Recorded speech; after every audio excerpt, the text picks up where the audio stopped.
Hi, Boys and Girls Club friends. It's Miss JoAnne, and I am here actually both in the forest and the mountains. And we're going to be talking about mountains today.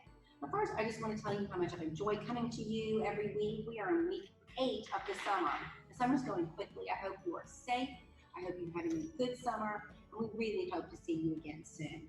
So, back to mountains. Now, living in Louisiana, we don't see a lot of mountains. Louisiana is very flat, and in some cases, even below sea level. So, we don't see any mountains. Now, if you look on our map, they do have one mountain. It's called Mount Driscoll, and it's up around the Monroe area in North Louisiana. However, it's only 565 feet high, so it really doesn't qualify technically for a mountain. But perhaps you had an opportunity to travel to the mountains. Now, every single continent in the world has mountains. So let's take a look at some of the mountains. Now, some of the most common mountains that you might hear of are the Himalayas. Now that's going to be here in Asia. That's going to be in Asia. And the Himalayas is where you're going to find the tallest mountain in the world, and that is Mount Everest, which is 29,035 feet high. That is extremely tall.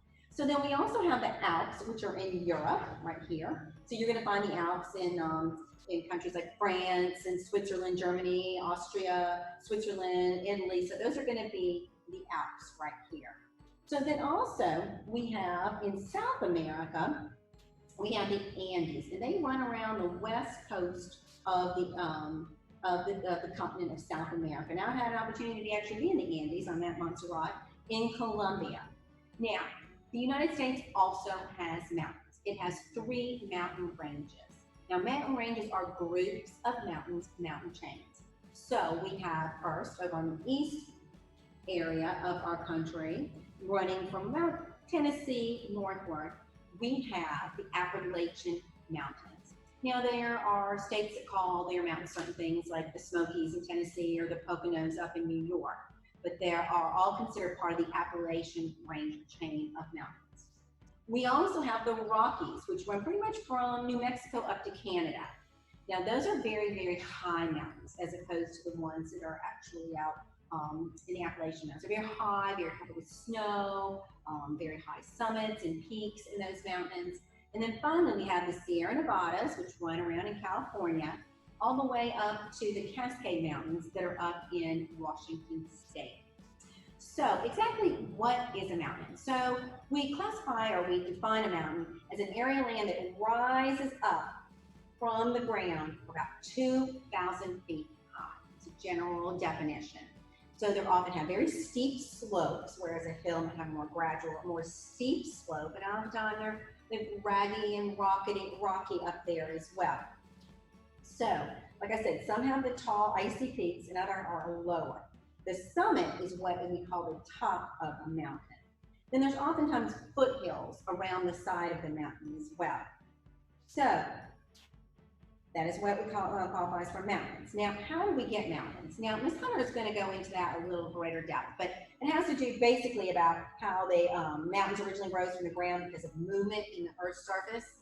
So that's how they were created. But also some mountains were actually created through volcanic activity. Now, mountains can stand alone, or like I said, or be part of a chain or a range. And they're home to very many diverse plants. Now, as many mountains as there are different climates. So of course, those vary depending on the climate. But the higher elevation, the higher you go, it's going to be colder. So the plants that you're going to find at the higher elevations are going to be some of the same trees we talked that are in the boreal or coniferous forests, which are going to be your firs, your spruce.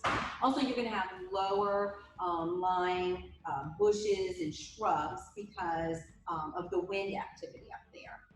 There's also not oftentimes a lot of soil, so they have to be able to kind of grow in the rocky environment. Now, like I said, the highest mountain is 29,035 feet, and that is Mount Everest. And the tallest mountain in the United States is actually found in Alaska, and that is Mount McKinley. So let's talk a little bit about the plants there. Now, there are thousands of different kinds of plants that live there.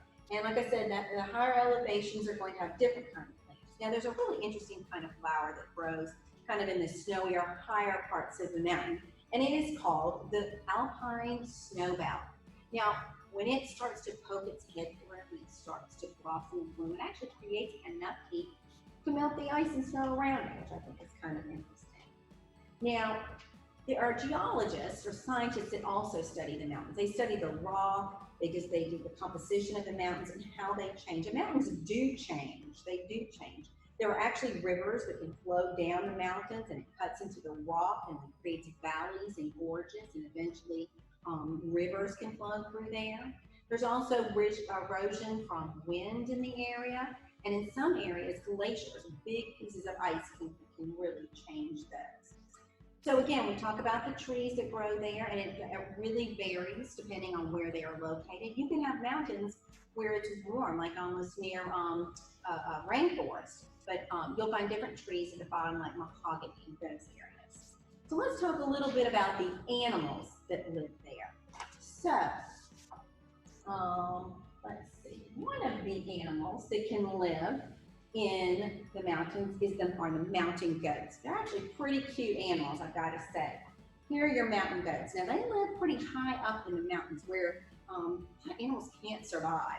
And they have these really strong legs that can help them climb and jump from rock to rock. Some can even jump as far as like 12 feet to get to the next rock. Now they have these special hooves or feet that are kind of divided that help them balance on the rock. And they grow a double coat in winter to keep them warm. And they eat mostly things like berries and different kinds of fruit and kind of things that can find up there.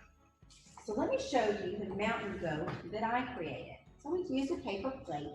I actually folded that paper plate in thirds. So I kind of did like this, right? I used the other paper plate and I made its horns and its ears, and I simply added the eyes. I also made a little ear here because they do have hair that grow under their chin. Now, another kind of animal that you might find up in the higher elevations are your mountain lions. These are such beautiful creatures here. They're a large species of cat that hunt and climb the mountain, and they're able to quietly sneak up on their prey because they have these like soft padded feet.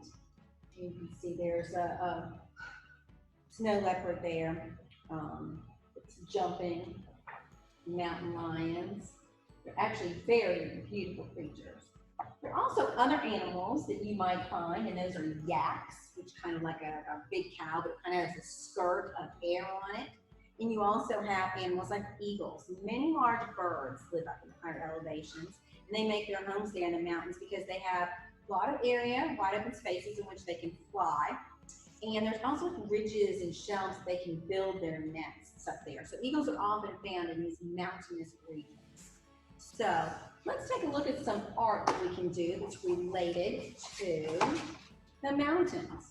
Now, I thought this was kind of a fun thing. I took my watercolor paints and I painted what might look like a beautiful sunset or sunrise. I chose to stay with my purples, my pinks, my oranges. Here's another one where I'm a little further down. Just use some beautiful colors that might be similar to sunset. Then I took my black paper and I cut out what the outside of a mountain might look like, the shadow of a mountain. And then we're going to add that to the bottom. You can overlap it as well, the bottom there. And it looks like a lovely sunset or sunrise in the mountains. Show you the other one that I did. Very similar. Again, I just cut this from black paper. There you go. Pretty easy. So, one last thing we're going to do. I thought it'd be fun to make a mountain landscape. So, I just took some Play-Doh and I created